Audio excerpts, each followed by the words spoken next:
ప్రభువైన యేసుక్రీస్తు వారి పరిశుద్ధమైన నామం పేరిట ఈ వీడియో చూస్తున్న ప్రతి ఒక్కరికి నా హృదయపూర్వకమైన వందనాలు. మన పక్కనే ఉన్న ఛత్తీస్గఢ్ రాష్ట్రంలో బలవంతపు మత మార్పిడి నిరోధక బిల్లును బీజేపీ ప్రభుత్వం తీసుకొని వచ్చింది. బలవంతపు మత మార్పిడి బిల్లే రాజ్యాంగానికి వ్యతిరేకం. అలాంటిది ఇప్పుడు ఆ బిల్లును సవరిస్తూ ఎవరైనా మత మార్పిడి చేసినట్లుగా ఫిర్యాదు అంతే అది నిజమని తేలితే ఆ వ్యక్తికి మరణశిక్ష విధించేలాగా కఠినమైనటువంటి మార్పులు చేర్పులు చేయబోతున్నామని ఛత్తీస్గఢ్ రాష్ట్ర ఉప ముఖ్యమంత్రి గారు ప్రకటించారు.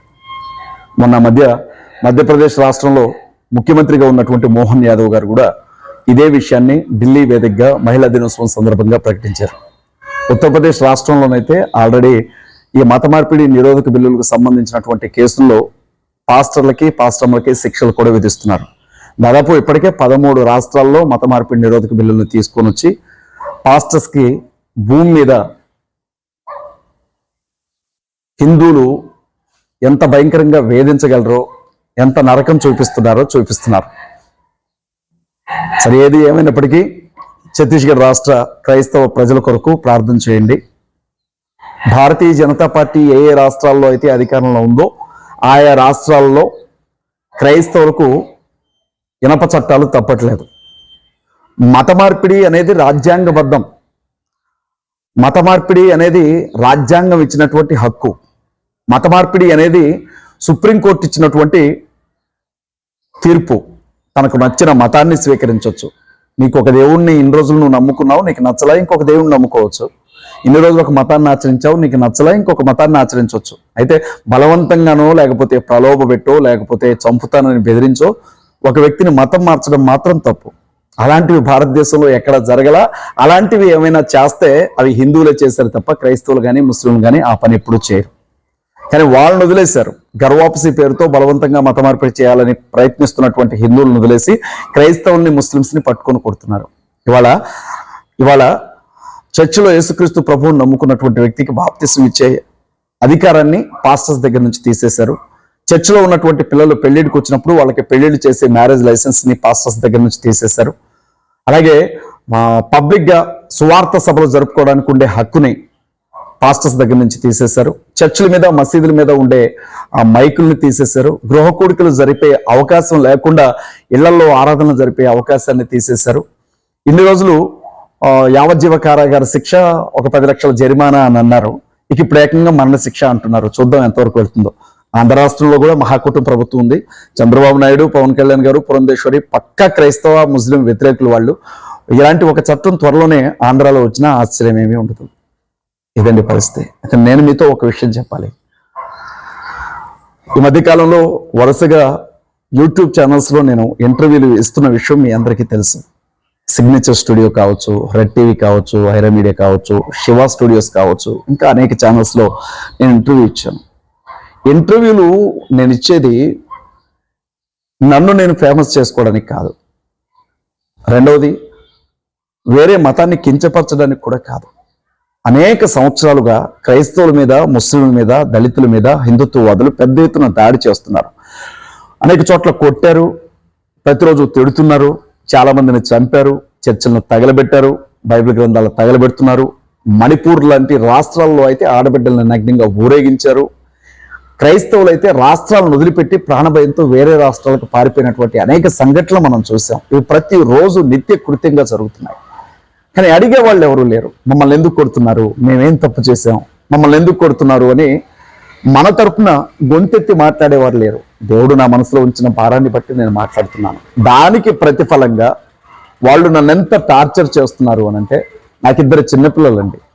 పెళ్లి జరిగిన తర్వాత మాకు 10 ఏళ్లకి 4 బిడ్డలు చనిపోయాక దేవుడు ఒక బిడ్డనిచ్చాడు, ఒక బాబునిచ్చాడు. 13 ఏళ్లకు బాబు పుట్టాడు. 2 చిన్నపిల్లలే, 5 ఏళ్ల పాప, సంవత్సరం నాడుకోరా ఇంకా నిండని బాబు. నా పిల్లల్ని చంపుతామని బెదిరిస్తున్నారు. ఇప్పుడు నా వాదంలో తప్పుంటే ఇది తప్పు, నువ్వు ఈ తప్పు మాట్లాడుతున్నావు, నువ్వు సరిచేసుకొని చెప్పొచ్చు. అంతేకాని నువ్వు తన్నులు తినే వారి పక్షాన మాట్లాడుతున్నావు కదా, నువ్వు మైనారిటీ ప్రజల పక్షాన మాట్లాడుతున్నావు కదా, నువ్వు యేసుక్రీస్తు ప్రభు పక్షాన మాట్లాడుతున్నావు, నువ్వు ఖురాన్ పక్షాన మాట్లాడుతున్నావు, నువ్వు దళితుల పక్షాన మాట్లాడుతున్నావు కాబట్టి నిన్ను చంపుతావు అని అనడం ఎంతవరకు న్యాయం? మీరు ఒకసారి ఆలోచించండి. నాది చాలా చిన్న కుటుంబం అండి. నేను, నా భార్య, 2 పిల్లలు. రోజులో కనీసం మీరు నమ్మండి, దేవుని మందిరంలో ఉండి చెప్తున్నాను, ఒక 500 నుంచి 1000 ఫోన్ కాల్స్ వస్తాయి నాకు. బూతులు ఎంత దారుణంగా మాట్లాడతారంటే ఫోన్ కాల్ లిఫ్ట్ చేసిన దగ్గర నుంచి పెట్టేసే వరకు కూడా అత్యంత జుగుప్సకరంగా మాట్లాడతారు. కొంతమంది అయితే పాస్టర్ గారు వందనాలు అని చెప్పి మనం మాట్లాడుతూ ఉంటే, క్రైస్తవుడేమో అని మనం మాట్లాడుతుంటే మధ్యలో ఇక వాళ్ళ బూతు భాగవతాన్ని మొదలు పెడతారు. ఇంకొంతమంది ఎవరో తెలియని వ్యక్తికి ఫోన్ చేసినట్లుగా ఫోన్ చేసి వాళ్ళ పేరుతో పిలిచి వేరే ఎవరితోనో మాట్లాడుతున్నట్లుగా అసహ్యంగా మాట్లాడతారు. ఇంకొంతమంది పేరు అడిగి మరీ తిడతారు. మరి హిందూ దేవీ దేవతలు వాళ్ళకి అవే నేర్పారేమో నాకు తెలియదు. ఓకే, ఎంతకాలం వీటిని భరించాలి అని మనం ఫోన్ లిఫ్ట్ చేయలేదనుకో మెసేజ్లు చేస్తారు, వాట్సాప్కి మెసేజ్లు పంపిస్తారు. ఆశ్చర్యకరమైన విషయం ఏంటంటే ఫోన్పే, గూగుల్ పే ఆ నంబర్కి ఫోన్పేలో, గూగుల్ పేలో మెసేజ్లు చేస్తున్నారు. డిలీట్ చేయడం కుదరదు కదా.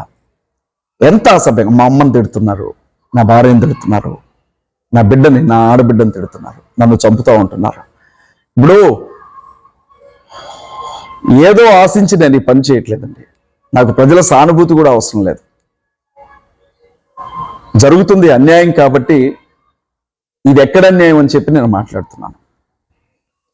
రాజకీయం తెలుసు నాకు, బిబ్లికల్ నాలెడ్జ్ ఉంది, దైవపరమైనటువంటి గ్రంథాలు చదివిన వ్యక్తిని, ఆ రాడికల్ ఆర్గనైజేషన్స్లో పనిచేశాను. కమ్యూనిజం తెలుసు, బూర్జువా పార్టీలు తెలుసు, కమ్యూనల్ తెలుసు, అన్నీ తెలుసు.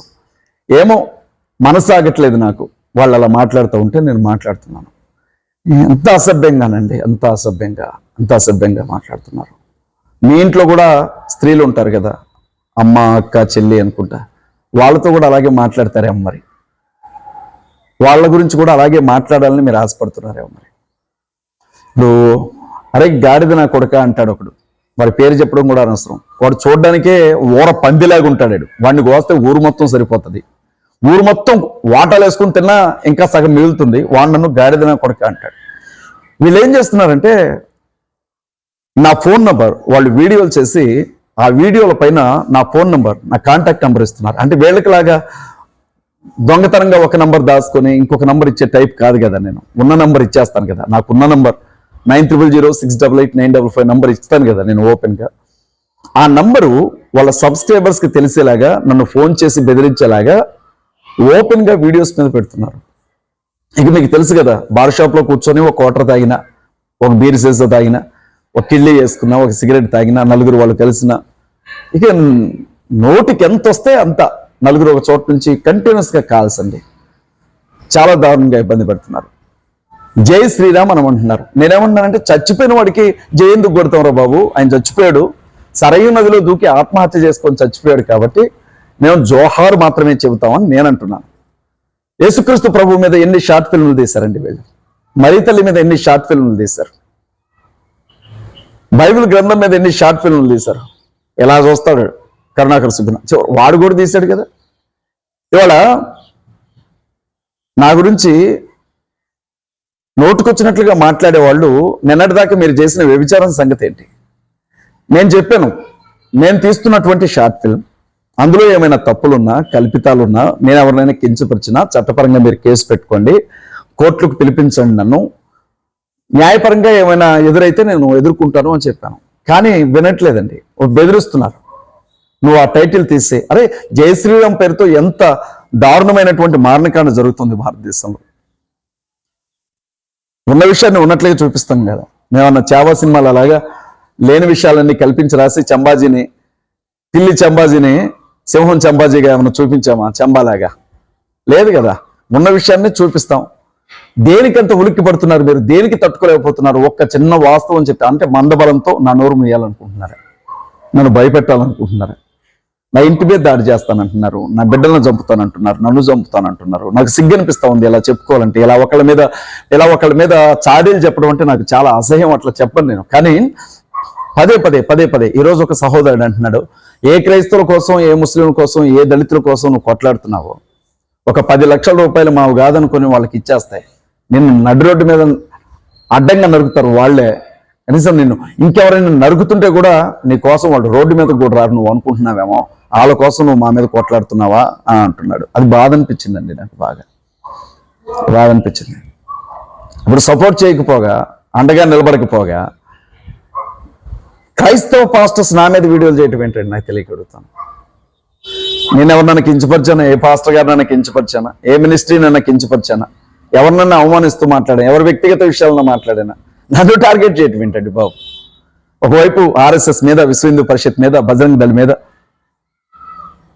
వాళ్ళ తోక సంస్థలో, వాళ్ళకున్నటువంటి తోక సంస్థలు పదే నేను చెప్పడం ఎందుకు, చిల్లర కరుణాకర్ గారి సంస్థ మీద కావచ్చు, లలిత్ గారి సంస్థ మీద కావచ్చు, వాళ్ళకున్నటువంటి సంస్థల మీద, వాళ్ళ అకృత్యాల మీద, అఘాయిత్యాల మీద, వాళ్ళు చేస్తున్నటువంటి రౌడీజం మీద కొట్లాడుతున్నాను. ఏ పాస్టర్నైనా నేను కించపరిచాను? ఎవరినైనా ఒకవేళ నేను అలా కించపరుచుంటే నన్ను క్షమించండి. నేను ఎప్పుడు అలా చేయలేదు నాకు తెలిసినంత వరకు. మరి నన్ను ఎందుకు టార్గెట్ చేస్తున్నారు పాస్టర్స్? ఫేమస్ కావడం కోసం నేను వీడియోలు చేయట్లేదండి. ఒకవేళ అది మీ సమస్య అయితే దానికి నాకేం సంబంధం లేదు. ఫేమస్ అవ్వాలన్న ఆశ కానీ ఆ కోరిక కానీ నాకు లేదు. మనస్ఫూర్తిగా కొంత సమయం పడుకొని ఎన్ని రోజులు అవుతుందో, నాకు చాలా మైగ్రేన్ నొప్పి ఉంటుందండి. కుడికెన్ను వైపు కానీ ఎడంకన్ను వైపు కానీ నొప్పి వస్తుంది. సెల్ ఫోన్ కూడా ఎక్కువసేపు చూడలేను. అలాంటిది 100 ఫోన్ కాల్స్, నాకెవరు అసిస్టెంట్లు ఉండరు. మీరు ఫోన్ చేస్తే నేనే మాట్లాడతానండి, నేనే రిప్లై ఇస్తాను. ఎప్పుడన్నా ఒకసారి మట్టి ప్రసాద్ మాట్లాడతాడు అంతే, లేకపోతే జల్లిపల్లి మాట్లాడతాడు నా దగ్గర ఉంటే అంతే. కానీ 100లో 99% నేనే ఫోన్లకు రిప్లై ఇస్తాను. నోటుకొచ్చినట్లుగా మాట్లాడుతూ ఉంటే అంటే రెండు వైపులు దాడి చేస్తున్నారా? హిందుత్వ సంఘాలు ఒకవైపు నుంచి, నేనంటే ఓర్చుకోలేని పాస్టర్స్ మరొక వైపు నుంచి నా మీద దాడి చేస్తున్నారా? నా గురించి కాదు, ఒకసారి మన జాతుల గురించి, మన సంఘాల గురించి ఆలోచించండి. వాళ్ళు చాలా ప్రమాదంలో ఉన్నారు, చాలా ఇబ్బందుల్లో ఉన్నారు. వాళ్ళకి అండగా నిలబడాల్సినటువంటి బాధ్యత మన మీద ఉంది అని నేను కొట్లాడుతున్నాను. నాకు ఎందుకండి మీరు చెప్పండి, గుండెల మీద చేసుకొని చెప్పండి. నాకు ఎవరైనా ఒక 10,000 పంపించిన వాళ్ళు ఉన్నారా? ఫారిన్ ఫండ్స్ వస్తున్నాయని నేను మాట్లాడుతున్నాను అంటున్నారు. ఎవడండి నాకు పంపించేది? ఎవడాడు నాకు పంపించేది? ఎవరు పంపించారు నాకు ఫారిన్ ఫండ్స్ విదేశాల నుంచి? ఏ సహోదరుడు పంపించారు? ఏ సహోదరు పంపించింది నాకు?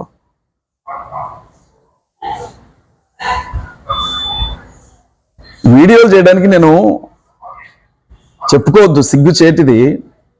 హైదరాబాద్ పట్టణానికి ఇంటర్వ్యూస్ ఇవ్వడానికి బస్సులో వెళ్ళొస్తున్నాను నేను. బస్సులో టికెట్ బుక్ చేసుకొని బస్సులో వెళ్ళి ఆటోలో తిరిగి మళ్ళీ బస్సులో వస్తున్నాను నేను. అది నా పరిస్థితి. అన్నీ చెప్పుకోవాలని నేను మీకు ఒక సెల్ ఫోన్ ముందు పెట్టుకొని, ఇదిగో ఇది ఒకటి పెట్టుకొని, ఇది ఉందా ఆగిపోయిందా, పవర్ ఉందా ఆగిపోయిందా అని చూసుకుంటూ మాట్లాడుతూ ఉంటాను. మీరు గమనించరా? ఎంతో చేయాలని ఆశ ఉంది, కానీ నా దగ్గర డబ్బు లేదు చేయడానికి. యూట్యూబ్ స్టూడియో స్టార్ట్ చేసి CMDF టీవీని ద్వారా భారతదేశంలో ఏం జరుగుతుందో ప్రతి విషయం క్రైస్తవులకి, ముస్లింలకి, దళితులకి తెలియజెప్పాలన్న ఆశ ఎంతో ఉంది నాకు. అరే 6 నెలల నుంచి నేను టచ్ స్క్రీన్ టీవీ గాలని అడిగితేనే నా ముఖానికి ఎవడో ఒక 10,000 పంపలా. నాకు ఎవడండి లక్షల రూపాయలు, కోట్ల రూపాయలు డబ్బు పంపేది? నా అకౌంట్ నెంబర్లు ఇస్తాను, మీరు చెక్ చేసుకోండి. బ్యాంకుల దగ్గరికి వెళ్ళి నిందలు వేయడానికి కూడా హద్దు అదుపు ఉండాలి కదా. హిందుత్వం గురించి మీ వాళ్ళు కొట్లాడలేదా? దేశంలో 80% ఉన్నటువంటి ప్రజల పక్షాన మీరు ఎంతమంది కొట్లాడుతుంటే 20% ఉన్నారు అనే ప్రజలకి ఎంత ఇబ్బంది కలుగుతుంది? మరి వారి తరఫున మాట్లాడొద్దా?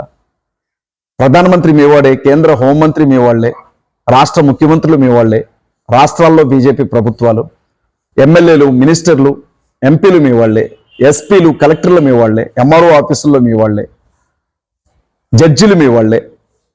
చివరికి ఆర్మీలో కూడా 90% మీకు సంబంధించినటువంటి వాళ్లే ఉండాలని అగ్నివీర్ తీసుకొని వచ్చారు. వాళ్ళ బ్యాంకులు ప్రైవేట్ పరం చేశారు, పరిశ్రమలను ప్రైవేట్ పరం చేశారు, విమానాశ్రయాలను ప్రైవేట్ పరం చేశారు, ఎర్రకోటను ప్రైవేట్ పరం చేశారు. ఇవాళ ఏం మిగిలింది భారతదేశంలో? అందరి చేతుల్లో చెప్పలాగా ఒక రాముడి ఫోటో పెట్టి మీ సావు మీరు జావండి రా అని చెప్పి మీరు మాత్రం వేల కోట్ల రూపాయలు సంపాదించుకొని తిరుగుతున్నారు. ఇది ఎక్కడన్నా ఏమని మాట్లాడితే నా మీద బడి ఏడుస్తారంటే, స్వామి నా మీద బడి ఏడుస్తారంటే, నిజం మాట్లాడకూడదా? నిజం మాట్లాడితే చంపేస్తారా నన్ను? మీరు అన్నట్లుగా ఒకవేళ అజయ్ బాబు ఒకరోజు మీ చేతుల్లో చచ్చిపోయినా, నా భార్య నా బిడ్డలు రోడ్డు మీద అడుక్కు తినాల్సి వచ్చినా క్రైస్తవులు ఎవరు కూడా నాకు సపోర్ట్ చేయరు, ముస్లిమ్స్ కానీ దళితులు ఎవరు కానీ నాకు సపోర్ట్ చేయరు. వాళ్ళ గురించి నా గుండె కొట్టుకుంటుంది, కానీ వాళ్ళ మనసులో నా మీద ఇంత ప్రేమ జాలి కూడా ఉండదు అని మీరు అన్నట్లుగా ఒకవేళ అది నిజమే అయినా నేను ఉండలేకపోతున్నాను, నేను మాట్లాడుతున్నాను, నా వల్ల కావట్లేదు. కళ్ళ ముందు ఇంత అన్యాయం జరుగుతుంటే మాట్లాడకపోతే ఎట్లా అన్న భారం నన్ను ముందుకు నెడుతూ ఉంది. ఇంకొక 2 ఇంటర్వ్యూస్, సుమన్ టీవీలో ఒక ఇంటర్వ్యూ, ఇంకొక ఛానల్లో ఇంకొక ఇంటర్వ్యూ ఇస్తానని మాట ఇచ్చాను, వాళ్ళు అడిగారు కాబట్టి. ఆ ఇంటర్వ్యూస్ ఇచ్చిన తర్వాత మరి కొంతకాలం నేను ఇక ఇంటర్వ్యూస్ ఇవ్వదలుచుకోలేదండి. దయచేసి నాకు ఎవరు ఫోన్ చేయకండి, క్రైస్తవ సహోదరులరా, ముస్లిం సహోదరులరా, దళిత బంధువులరా, నాకు ఎవరు ఫోన్ చేయకండి. ఎందుకంటే మీ ఫోన్ ఏదో వాళ్ళ ఫోన్ ఏదో నాకు అర్థం కావట్లేదు. మీరేమన్నా నాతో చెప్పాలి అనుకుంటే ఇది నా వాట్సాప్ నంబరే, 9000688955 నా వాట్సాప్ నంబర్. దీనికి మీరు మెసేజ్ చేయండి. తప్పనిసరిగా నాకున్న ఒకే ఒక ఫోన్ నంబర్ 9000688955. నా ఫోన్ పే అయినా ఇదే, గూగుల్ పే అయినా ఇదే. ఎవరైనా నాకు ₹1 పంపాలన్నా ఇదే నంబర్, ఎవరైనా నాకు ఒక మెసేజ్ పంపాలన్నా వాట్సాప్ ఇదే నంబర్, ఎవరైనా నాతో మాట్లాడాలన్నా ఫోన్ ఇదే నంబర్. నాకు వేరే నంబర్ ఏమి లేదు. నేను చెప్తున్నాను, జోహార్ శ్రీరామ అనే టైటిల్ మార్చండి అని నన్ను బాగా ఇబ్బంది పెడుతున్నారు, అన్ని రకాలుగా ఇబ్బంది పెడుతున్నారు నన్ను.